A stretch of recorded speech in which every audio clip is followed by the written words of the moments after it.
She Okay. said, okay, I like your presentation. What I'm gonna do next is trying to book a call with your boss. And I was Hmm. stunned.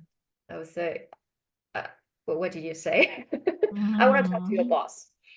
And Talk to this her. is 2021 we're talking. You are talking to the boss, the girl boss right now. Right.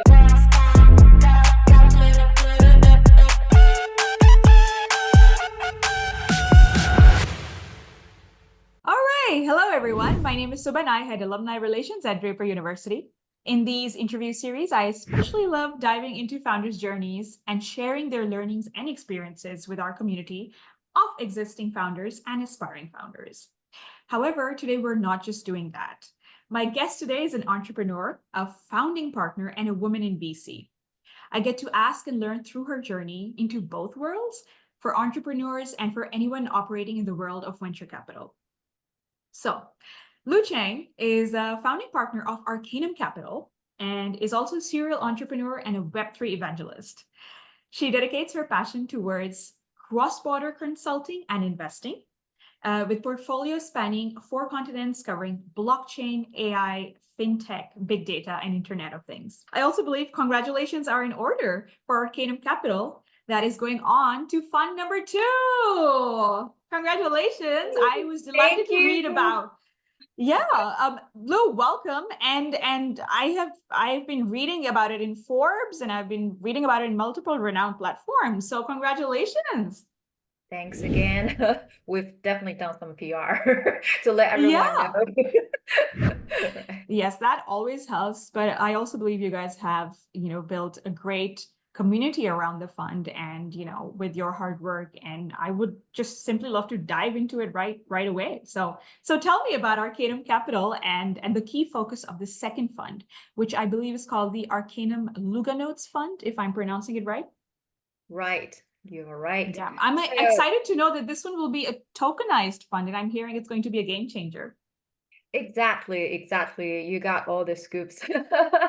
Right. So Arcanum Capital is basically a VC firm focused on supporting enterprising and forward-thinking teams that are establishing decentralized networks and applications around the world, especially in the global blockchain ecosystem. And for our fund two, we are collaborating with Luga Nodes, which is the largest node runner in the world, to enhance our technology support. That also, I read somewhere that for a closed-end fund like Arcanum's Fund 2, an investor can buy today and sell tomorrow. So either peer-to-peer or on the secondary market. Could you elaborate a bit on this? Because it sounds amazing. All right. So people do ask me a lot of questions concerning the tokenization, since like BlackRock said you can tokenize a lot of things like real world assets, RWA, right? It's quite a popular narrative in the crypto world these days. I mean, tokenization actually represents a groundbreaking shift towards democratizing investment opportunities in the traditional venture capital world, by converting fund shares into digital tokens on blockchain. Arcanum Capital actually aims to enhance liquidity and offer unprecedented access to investors. Wow. For example, if you are a kind of investor, you invested here a couple of years there, but suddenly you found the love of your life and you want to get married. So you do need some liquidity for wedding and etc. But all those funds are locked up for 7 or even 7 plus 2 years. How can you Correct. get that out? Right. So tokenization actually solves this kind of liquidity problem. And it also lowers the entry barrier of, Mhm. for a lot of like common folks to, Mhm. break the mystery world curtain of like VC or PE world, so they Mhm. could get a hand on what's going on, and by just investing little and getting out what they wanted. So it's just definitely like a groundbreaking, a new kind of invention, a new narrative for this industry. Yeah. Wow. And so you founded Arcanum in 2020, if I'm not wrong. And then Yes, what was the during vision COVID. during COVID? Uh, Yay. Oh, How so time flies. what was the vision or the why behind raising for the first fund? has it changed ever so slightly going into the second fund? Well, thanks for the question. So I was thinking about, from the inception of the fund, why we kind of got together and started this in the first place and during COVID and during lockdown. It Right. is actually because so we have four founding partners for the fund, Right. and Right. we were located in different places. James was in UK. I was back in the States, in California, in Wow. Summertown, literally, near And Draper there was another University. there was another Draper University hero involved as well, I believe. Yeah, Rahul is based in India, Bangalore, Right. and KB Wow. is based in New York. So we're in four different places, four time zones. Wow. What got us together is like, the kind of people longing for communication, and we have Zoom Mhm. calls and blah blah. And that was like another Bitcoin halving in 2020.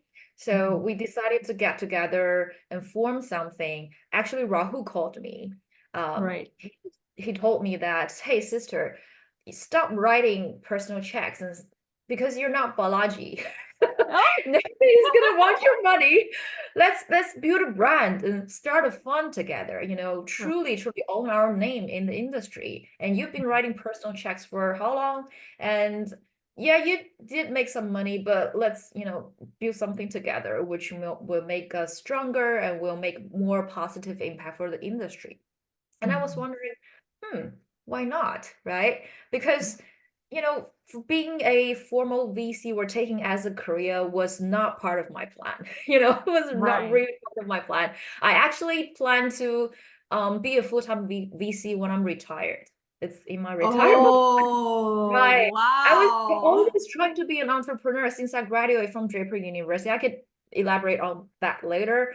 Yeah. But writing personal checks here and there is just like a side hustle, because I Right. want to get more involved into the communities, into the entrepreneurial, like startup founders ecosystem by Mhm. supporting my friends, by, get to know each other more, by getting to know the process of, the whole entrepreneurship. So Rahu's call kind of inspired me, and I got Mhm. not so much things to do, during COVID. So we got together and finished the whole process in 2020 and start raising at the beginning of 2021, right? And So, actually, to answer your question, um, for our fund one, we were kind of not sure what to do in the first place. We just wanted to know, maybe four combining together is stronger than one.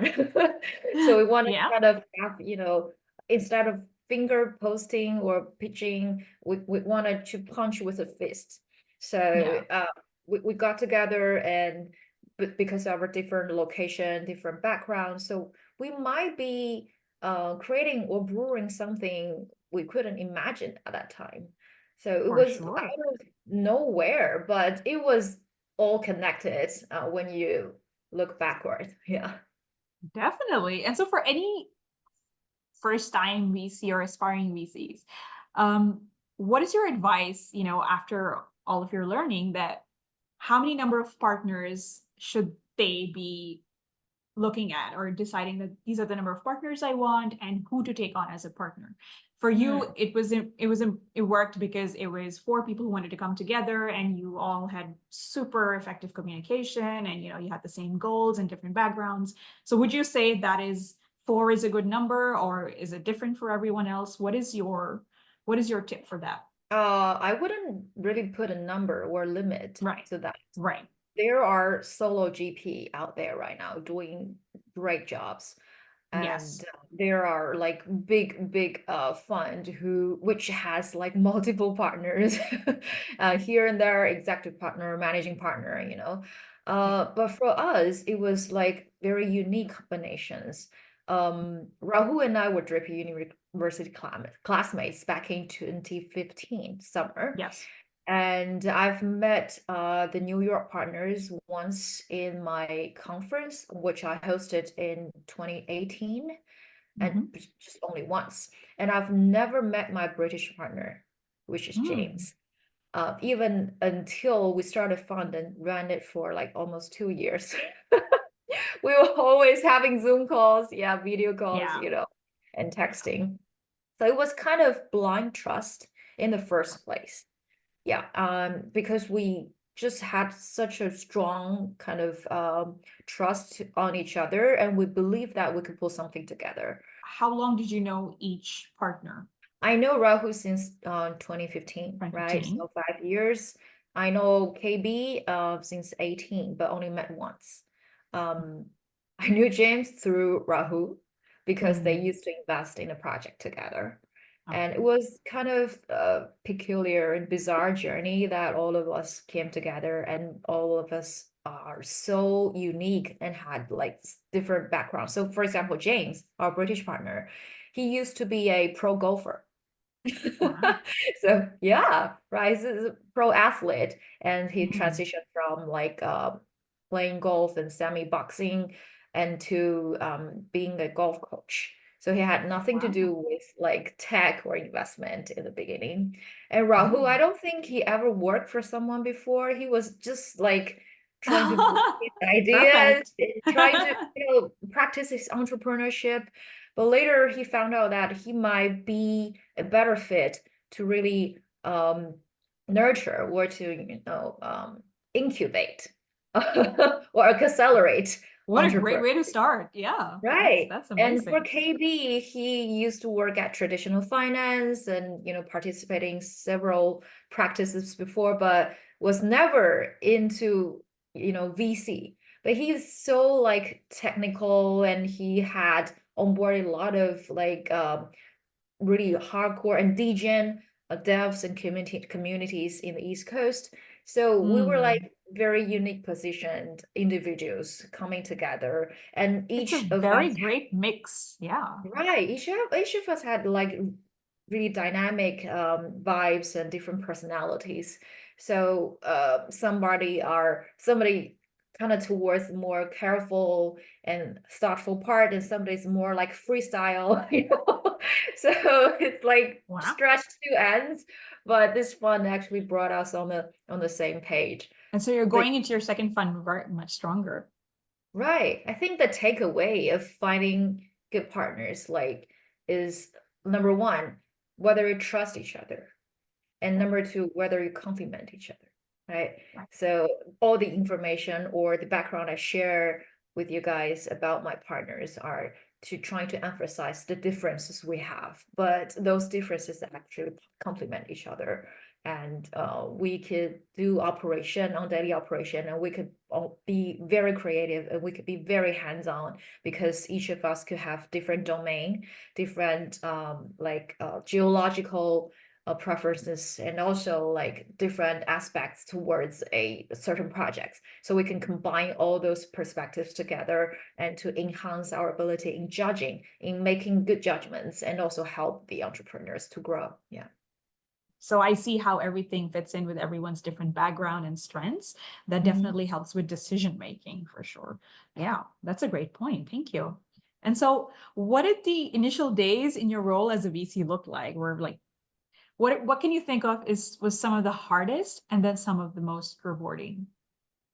Well, Just to good pull you question. back to 2020, because your initial Right. VC, like I'm really pulling you back here because we've had some questions earlier from aspiring VCs or first time VCs where they're trying to raise for funds. So this is my time to ask you all those questions. Right.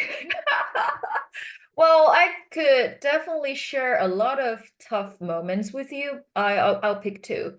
First is like when nobody trusts you, right? When you're a Oh first yeah. time VC founder, Oh. right? And I did have some background, not Mm. exactly VC, but kind of help a lot of funds to do deal Yeah. sourcing. Right. And because of my previous job, I helped a lot of Chinese funds and Chinese company to expand overseas. Mm. And I kind of learned the whole process, and I was exposed to the venture world much Mm. earlier than the rest of the teams. Mm. And I actually got offered several VC positions, like when I finished Draper University and trying to choose my career Wow. path. but I chose to be an entrepreneur and instead of joining a VC back then. So Mm. even I got some exposure. I mean, my partners like James, Rahul, and KB, they really didn't have much experience in investing. Though Mhm. James had got some certificates and Mhm. started to sprinkle his money here and there as an angel investor, those background with those experience maybe not convincing enough for some big institutions or big fund of fund to support us, to write a check to Right. us in the very beginning, Right. right? So when we talked to several big institutions like them, we found out that this was not our approach at all because we were Mm. struggling for almost 3 or 4 months with no check come in. Mm. So it was until like 2021, like March or April Mm. 2021, Mm. when finally we pitched some of our friends, very close friends in this Mm. ecosystem, not Mm. outside of blockchain or Right. Web3, because people still think like Bitcoin is a scam, Yeah. cryptocurrency is not going anywhere, right? So Right. people within this ecosystem already believed in this industry and that ecosystem who wanted to, support like close friends wrote Mm. us the first check. And it Wow. kind of got like snowball Much like effect. a startup, you could say. Right, exactly. And for me, it was lucky for me to have the Draper connection. So DUV was one of the first backers Yeah. for our Yeah. fund, thanks to Yes. Andy and Ezra, and Yes. also team, of course. Um, right. So we got the early support from our close network in this ecosystem. So that's one thing I'm gonna share with all the first time fund founders. Don't be afraid. Don't think about you want endowment in the first place. They won't do that anyway. So don't waste your time and energy on them. Start from your friends and family. Start from the close network who trust you, who believe you, who have already some exposure in this industry and who Right. will leverage their network to help you in the first place, right? That's case number one. And number two was like being a female founder, no matter you're doing Oh. I'm just gonna come to that point, or running a fund. People will have kind of traditional aspects saying, well, maybe you have a boss. So when I was Mm. pitching, so I Mm. was one of the founding partners. We were equal partners. I don't have a Mm. boss. We only have equal partners, right? We know that, but people might not know that. When I was Right. pitching to a funnel fund in New York, Yeah. the fund manager is a she. Oh, it's She's a she. yeah. She Okay. said, okay, I like your presentation. What I'm gonna do next is trying to book a call with your boss.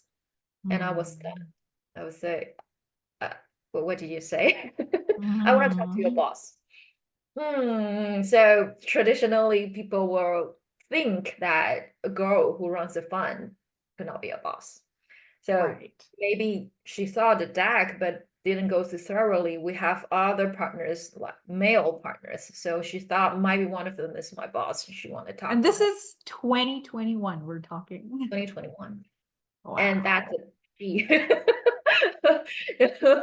Right. So I was a Wow. little bit overwhelmed in a, Mm. downside way. But I was not hit by that conversation because of, the gender stuff.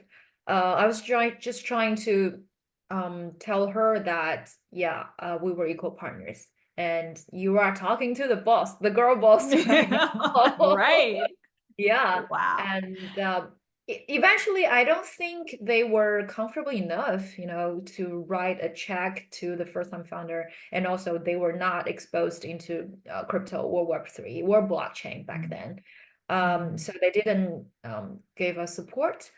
But it's fine. It made me realize that there's a long way to go for female founders and for, blockchain industry as well. Yeah. This is Right. amazing. I feel really proud right now of how far you've come. I mean, I would never think that, you would go through that. And no, the truth is that everyone does, because whether you're a VC or an entrepreneur or could be any role, But Right. Could wow, be anyone. thank you for sharing that. Right. I just want to tell every female founder in front of screen, don't get hammered by those conversations. They don't Mm, know your capacity. They don't know your ability. Just go there and get things done and prove to everyone that, don't think about your gender problem too much. Just focus on what you can do, how much impact you can make, and that's it, right? that's great. That's great. So how do Oh, you right. decide? Oh yeah, please go on. Right. The rewarding part, I was thinking that there's no like specific rewarding part. Of course, to know that there are friends and family and close networks who supported us in the beginning. But I would say the most rewarding part is like start a fund and scale it from 0 to 1, and now is probably 0 to 80 or to Yeah, 90. We're yeah, on the way. So the whole process is truly rewarding. Yeah. it is. It is. I can see that. And how did you decide the amount that you want to raise for the fund? Oh, well, that was something we discussed internally in the beginning. So in Yeah, 2020, we actually decided to raise only 5 million, since right. that was like the beginning of the bull. So we were not so Mm, clear about how much the market is gonna, devour, or, how much buzzword we're going to create. That was yeah, our second bull run, right? I joined right. this industry in 2017. So the second bull Mm, run in 2020. So mhm, we were trying to raise 5 million in the mhm, beginning. But then when the market got hotter, when it attracted more attention from the public, we decided mhm, to raise the number to 8 million. mhm, We were not so confident in the beginning. So 8 million might be the maximum number we could reach, probably for the first time founders. mhm, But then I think we got encouragement from our early advisors. So mhm. thanks to our advisors around the world. And they thought that even you're writing early checks, you are supporting like seed, pre-seed stage entrepreneurs. Yeah, But the market is big enough, to really kind of absorb a lot of cash. So right. you better raise as much as you can and have enough bullet, prepare for the bull Mm, run, etc. So we were inspired by those pep talks. We mm, raised our fund size, AUM, to 10 million. But mhm. then we were luckily oversubscribed to 12 million. And because of the snowball effect I mentioned, when you got Right. first, the second, the third check-in, and you Mm, got more recognition. We got Polygon, we got Draper, right? They were all those right. like fine shining names in the industry, Yeah. and the exchange funds followed, the high net wealth, the family office followed. So yeah, it kind of snowballed, and we reached 12 million. Yeah, in the end. But for What fund a two, we're raising 50 million, so the size almost quadrupled. Yeah. wow. Mm. What a great start and what an even greater way to grow. I know I have still have so many questions, but already I'm feeling like we've I've been through that. I've lived that journey through, through your story, and this is great. Right. The Um, industry expanding and the fund as well, right? We yeah. were getting more matured, more experienced, and we Yeah. know what we want to tackle on. So yeah. Yeah. So for anyone who wants to break into VC 4 to 5 years from now, Mhm. what should they be doing today to ensure minimal barriers to entry and not falling into a ditch? Like, what do you suggest? How do they start? Like, do they start working at a firm with a VC, or do they, start angel investing, or like both? Or what would you suggest they do? Hmm. Well, the funny thing is that I have several friends trying to get into VC. Some of Mm, them eventually did, and some of them just like end up in startups or in big right, corporates. So even right. you're planning something, you might Yeah, go to doesn't different have route. to. Yeah. Right, doesn't have to. So I was not planning to start my fund. I was just, as I mentioned, writing personal checks here and there. It was a retirement plan, but look at you Right. No, now. it's a great one. But, I think all the dots connected because I used to have marketing background. I used to have like all of kind of global platform operation background Yeah. and Yeah. incubation, deal sourcing. So it come very naturally. But for my like British partner, take him as an example, he started investment with managing his like golfing prize, tournament prize into like kind of diversify his personal investment. So Yeah. some bonds, some like angel checks. And Rahul never wrote a personal check ever. Yeah. So how can you say like you need to prepare, you need to start by writing personal checks in the beginning? You guys Or are so inspiring. right, or you need to join a fund. None of us Yeah. has ever joined a big fund or even a small Right. fund before. Um, but that did create some obstacles in the beginning. I Mm. have to confess that, because it was hard to get some trust. We don't have Mm. like proven track record to Right. tell people that we've been successful here, we've had those numbers there. But it really didn't matter because at the end of the day, at least for Arcanum, I think for our fund one, we had 44 portfolios. And among those Wow. 44 portfolios, yes, 43 of them are from Mm. our connections. So we were so Mm. connected in the industry. Rahul and KB, they There you joined, go. yeah, in And 2013. yeah. And James and I joined in 2017. So Mm. we're not saying we're veterans, but Mm. we're kind of experienced the had early exposure in that industry. Mm. So if there's one thing I trying to share, to get yourself prepared to enter VC, just to think about the segment, or the Right. runway you want to get into and Right. prepare earlier. For example, if you want to tackle biopharmaceutical Mm. or neuroscience or space science, Mm. start to form those relationship and network.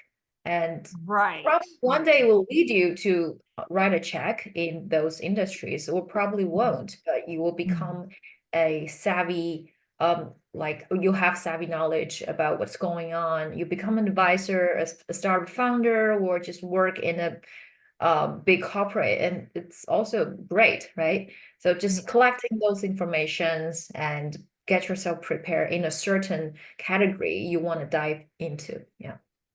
Your answer makes it so much um makes venture capital sound so much more accessible and doable. Like anyone who's aspiring, okay, it doesn't have to be that hard. You can have a strategic plan in place, or if you're determined enough, you can just make those connections. And yeah, it's Right.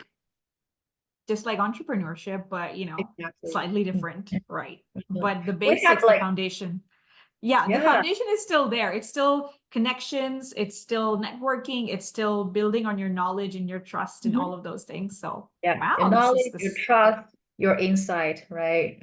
right. Okay, so moving on to the deal flow, right? How did you choose the deals you wanted to invest into, like personally, apart from the industry focus, of course? What Mm. was your investment criteria? Mm. Yeah, I got asked these questions a lot, even when I Yeah, of was writing course. That's why personal I didn't checks. want to, I Yeah. don't want to jump right into it, but there are some cliche questions in there. But my personal answer, Subha, for that, I'm gonna share you honestly, has Mm. never changed since 2017 when I started writing Right, personal checks. It's right. always the founding teams, the people. Mm. Always, always. Mm. The team matters the most. We'll try Right. to give you one example from our fund one. So we had a very successful investment called Puffer. Um, Buffer. yeah, we invested at a valuation of around like 50 million.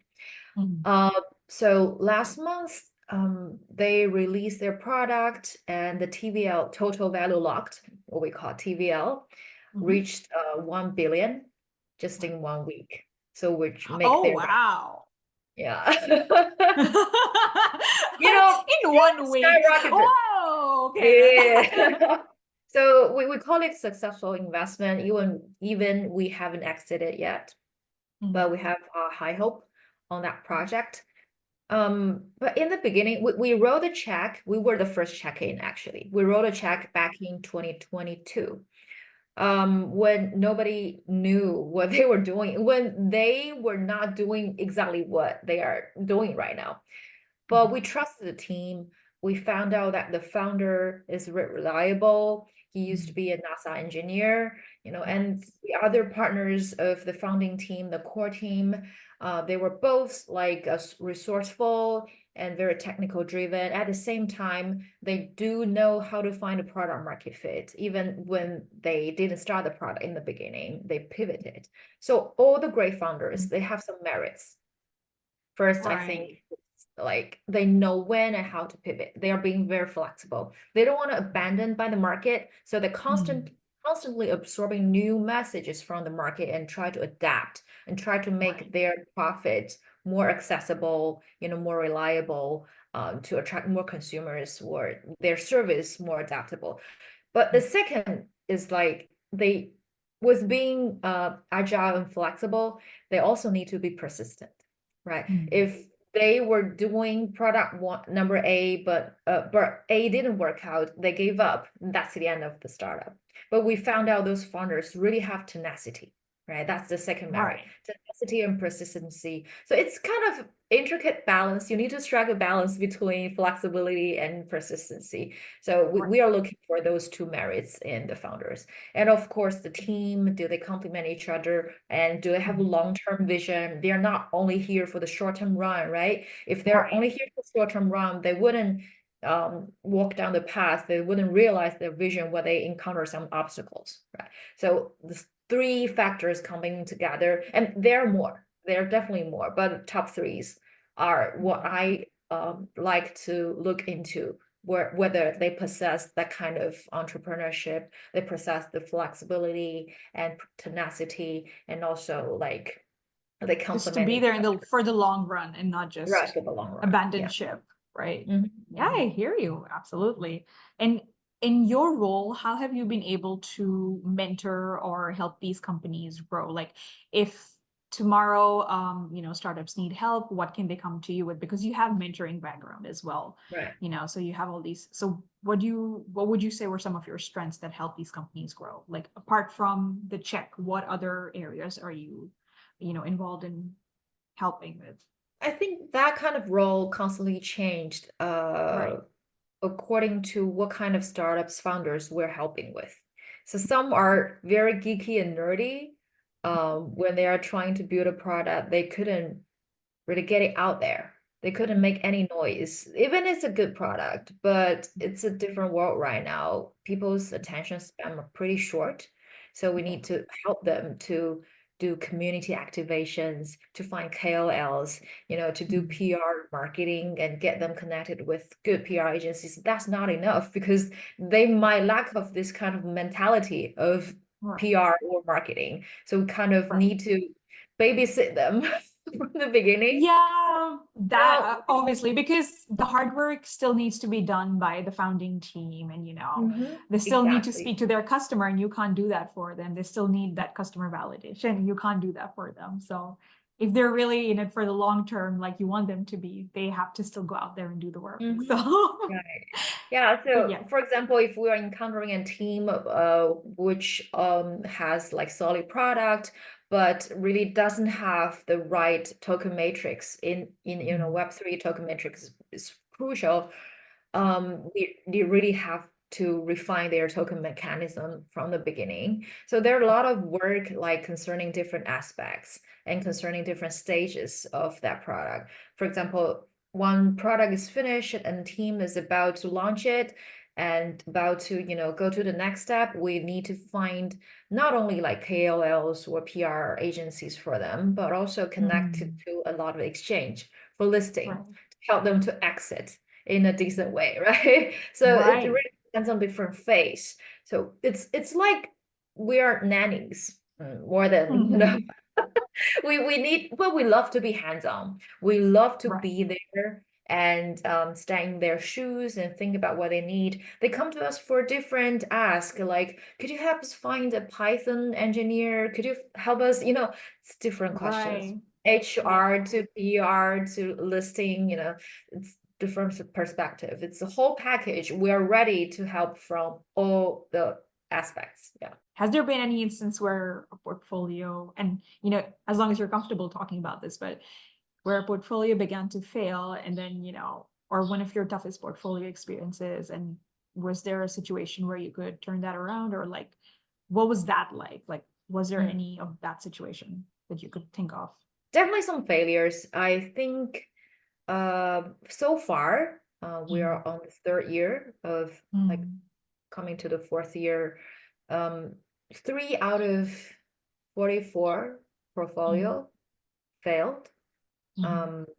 Right. So they were gone. Mm. Um, Right.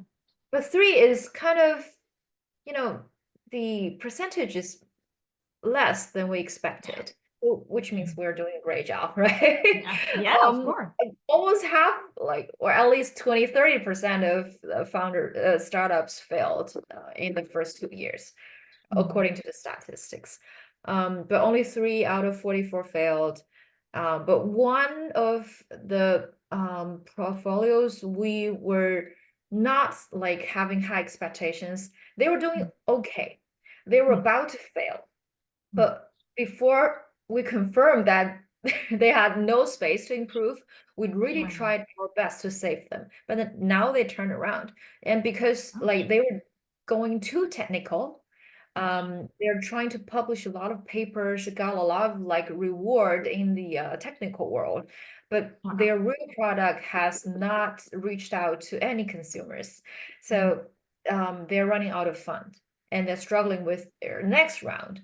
But when we come to that situation, first of all, instead of helping them to raise the next round, we Mm. try to twist the narrative, try to make themselves, at least we can collaborate with some partners, get some income first. Try to Right. sustain yourself instead of just only living on investors' money, right? And it Mm. will make you a better narrative to go out and pitch to the next round investors. So we spend a lot of time and energy to turn that around. And now it's doing great, even though we Mm. just put a small check. But yeah, we're trying Oh, to nice. really save our portfolio with all our energy and resources. Yeah. There are two types of innovation. One is narrative innovation, and the other is like technological breakthrough. Right. Um, for each cycle, Mm. with the combination of both forces that could push it to a full bull market. If you only Mm. have the narrative innovation, you will stay like just like pump and dumping for a while. Right. But with Right. the true technological breakthrough, that will which will onboard massive users that will lead the industry to the next level. That also rhymes or echoes with our investment thesis, which Mhm. is like number one, we are heavy on investing in infrastructures, especially fund Right. two. With larger Mhm. check size, we decided to back longer term projects and Mhm. more infrastructure builders. Because on one hand, if you had more infrastructure and Mhm. solid ecosystem builders, you will be able to attract more like developers from so-called Web 2 to pivot Right. or to transition to Web 3. And Mhm. on the other hand, you also want to, create or actually follow or capture the good narrative. For example, last time was DeFi, some innovation, yes, of course, and NFT, but this time is like DePIN, decentralized physical infrastructure network, and also RWA and like BTC layer two, all those narratives, which can onboard probably massive users. So one hand is developer for the infrastructure, one hand is massive user from the traditional finance or traditional Web 2. Right. Um, with those two forces combined, which will boost industry to a higher acceptance rate and also Mm. attract massive adoption everywhere around the world. Yeah. That would massive adoption would be great. Mhm. Yeah. Yeah. But only with narrative or only with technology breakthrough, it can only be done. It has to be both Yeah. forces combined. Yeah. And so if not your current role as a VC, so this is more of a personal question. So if not your current role as a VC or a mentor or as an entrepreneur, what other passion would you be pursuing? What other passions? Not Passions, golfing, I yes, suppose. passions. I have a lot. Perhaps you would be a golfer, perhaps you would not be, but what other career path? Right. I like to answer that personal question because it's really, I'm not saying that VC is not important. I'm saying like Of course. job or career is only part of life. Your life is full of surprises because maybe because your passion or because your curiosity and etc. Mhm. So one of my passion is music and theater. I actually sang opera when I was doing the when I was pitching on the demo day. So No way! yeah. I used to sing opera and did a lot of theatrical performances. So if not So pursuing did the you pitch your, so did you like sing your pitch or I sang before you said, I, so it's oh, like a before you, okay. kind of drama queen entrance, A Nice. cultura, like, Nice. right. Just to leave some impression to the audience and to the judges. Right. They were like 60 of us, so it was hard to stand out. Had to do some sparks on my presentation. Yeah. Yeah, now that I have your attention. But Right. So probably I will try to, pursue a career in so theatrical maybe performance. that becomes the retirement plan now, Lou. You never know. We Things never might. know. Yay. We never know. Yeah, other passions besides music and arts. For example, my father is a surgeon, my grandpa, my uncle. So a lot of the relatives Oh. from my dad's side, they're doctors. Hmm. I was raised by doctors in the family.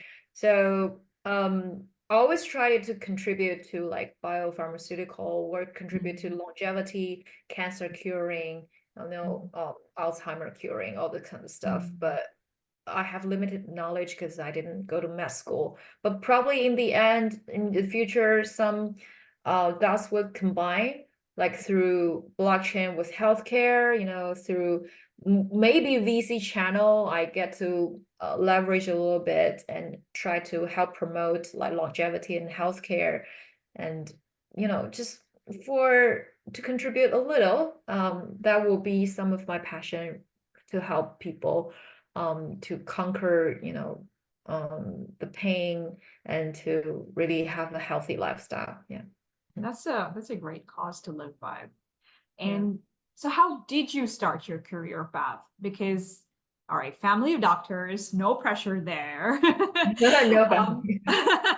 Yeah. how did you start off your career path? And did you at that time, because, all right, so you mentioned at that time VC was your retirement plan. So what was the plan? Entrepreneurship or No, starting off as, entrepreneurship yeah. was even something extra, right? Mm. So I started my career in FMCG Mhm. right after graduation. So I joined L'Oreal, one of, not Yeah. one of, the largest cosmetic group in the world. Yes. Back then Yeah. and still now. As a management trainee in marketing. So I mentioned I had a marketing background. I did 5 years solid marketing, from product marketing, how to, do the packaging, how to do TV commercial for this product. You are responsible for the life cycle of like sort of mascara or lipstick, to Mhm. digital marketing, like reading all the kind of digital charts and publishing advertisement on those like for example YouTube, or running the e-commerce stores. So when I was doing digital marketing and e-commerce, I was in charge of e-commerce of Maybelline New York, that brand. I feel like I was so intrigued by how transitional digital world can do to advertisement and or traditional marketing or to cosmetic and FMCG industry. So I decided to pursue a career in more digital related or internet related company. and I sent out my CV to Tencent, Alibaba, or those internet companies back then after 5 years in L'Oreal. Wow. But at that time, one of my friends was working at Google, Mhm. and I got those offers from Alibaba, Tencent, and even Amazon, eBay when they were still in China, when eBay and Amazon was still in China. Mhm. And my friend in Google told me actually, you should go to Silicon Valley to have a look if you want to get more exposure in internet or in Mhm. mobile internet. I listened to his advice. I was Mhm. hesitating because I've never actually worked outside of China before, and I've never stepped into any English-speaking countries before. Wow. But yeah, I just had the kind of curiosity and courage to apply for a job in Silicon Valley because I really wanted to go to see something. What is going on there, right? Why is it like the center of the technology innovation? Right. And I got a job, luckily.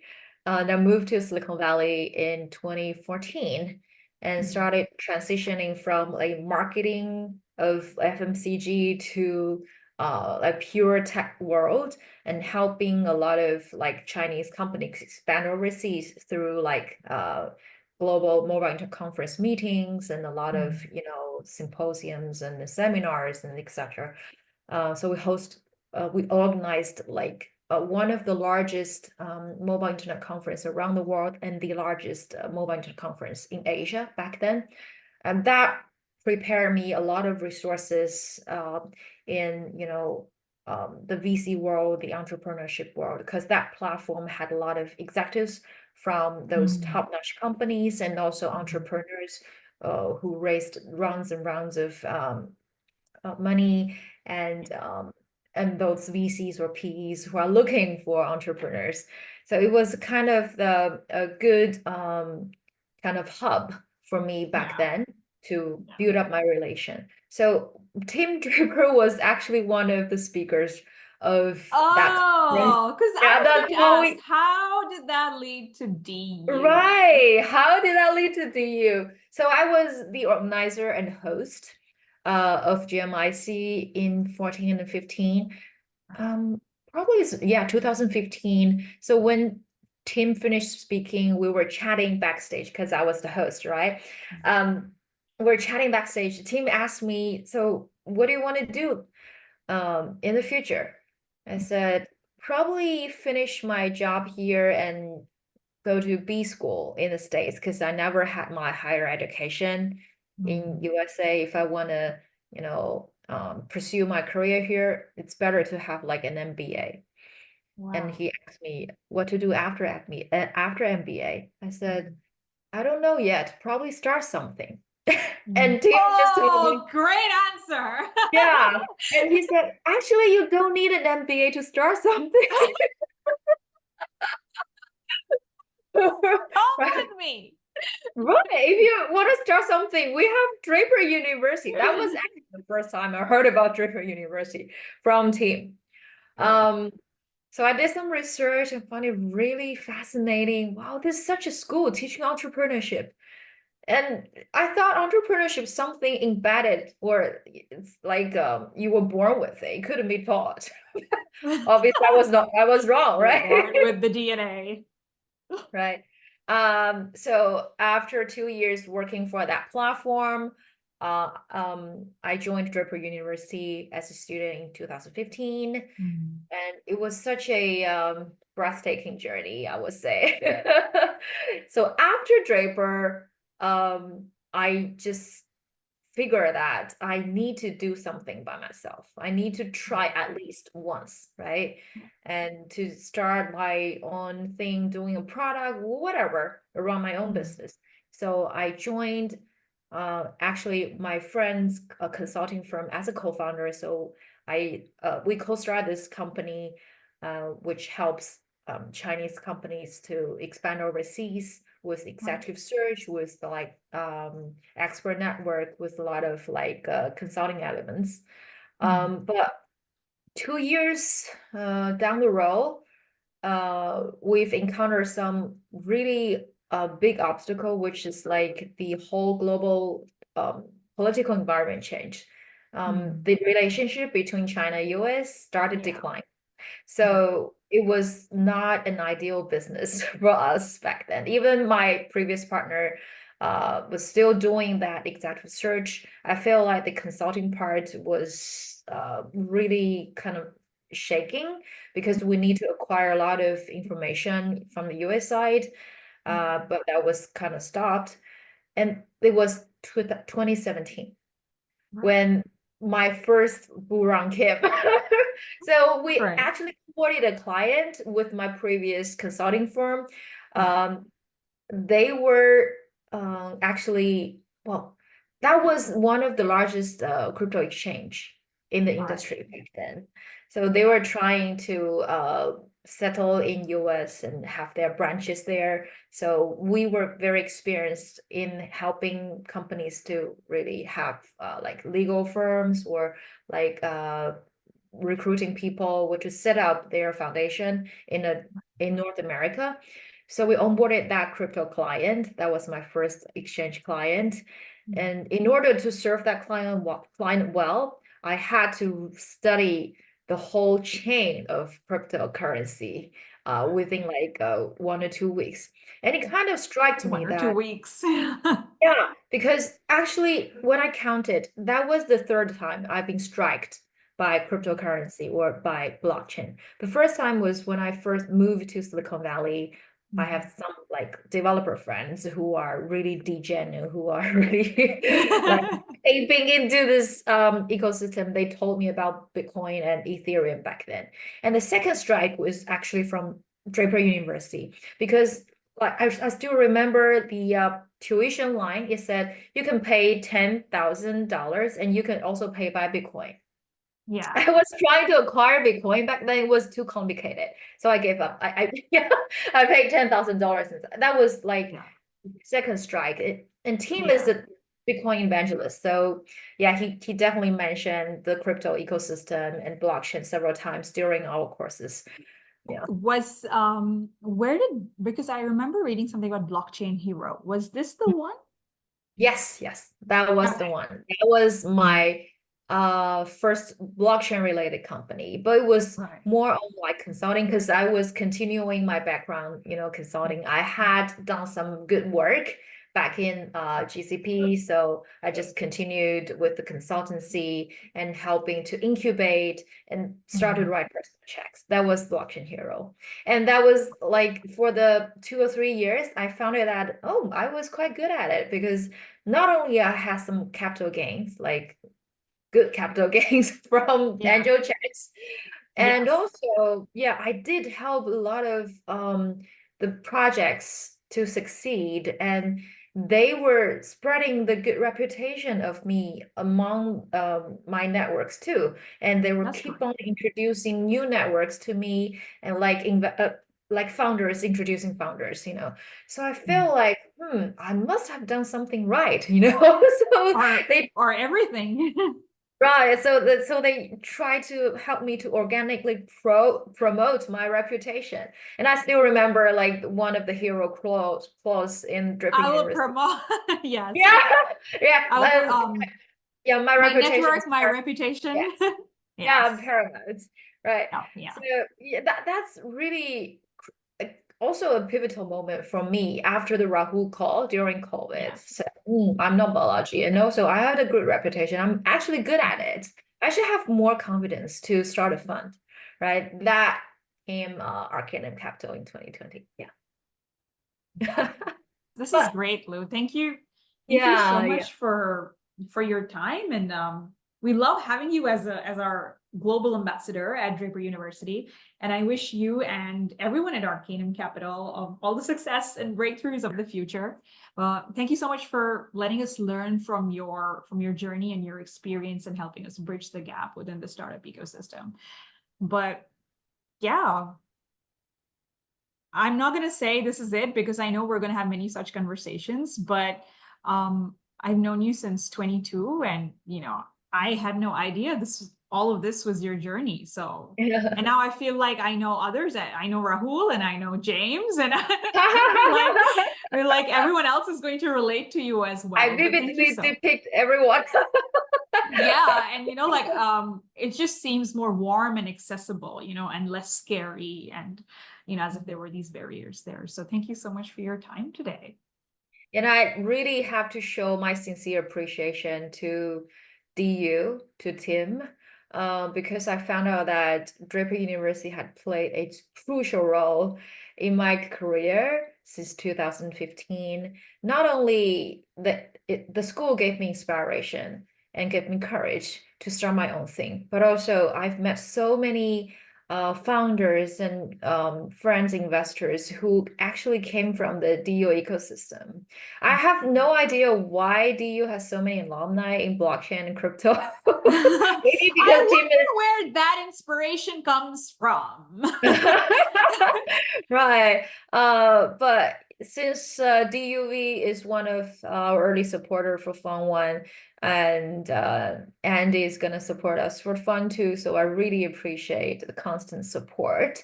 And I feel like as a global ambassador, DU is so close to my heart. I want to really make great propaganda for Draper University to, that kind of spirit to live inside of every entrepreneur's heart. Yeah. And yeah, the hero clause is with me everywhere. I even, let me get my notebook so you can see that You I have have the hero's pledge. notebooks. Oh, wow. I will fail and fail again until I succeed. Yeah, And of course, not to do yeah, injustice, but of earlier we course. were talking about the pledge, which Yeah. was my brand, my network, my reputation are paramount. And Right. yeah, we just carry that culture everywhere, even though we're Mhm. not at DU. But yeah, Yeah. thank you so much for sharing your time. And Thank I you for look forward having to me. seeing you in person. Of course, we will. Yeah, I'll be happy to share more and to fellow entrepreneurs, to DU alumni, especially female founders out there. Yeah.